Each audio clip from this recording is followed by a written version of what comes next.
Some of the most stressful conversations that parents have with their teenagers are about parties. Graduation parties, birthday parties, anytime our kids are going to have limited adult supervision and be celebrating, we worry that they'll use this as an excuse to behave badly. We need to talk to our kids about drinking, substance use, physical intimacy. But when it comes to talking to them about the limits they place on themselves when they go off to a party, there are things we can do to make that conversation easier. One is to talk about it in the car or someplace where we really will be uninterrupted, but we don't necessarily have to make great eye contact.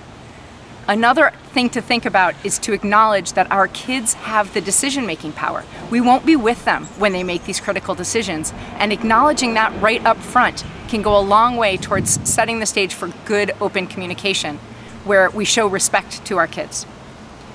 We need to let our kids know, if they've ever been to a party before, that we're really pleased with the good decisions that they've made in the past, even if they weren't all good decisions.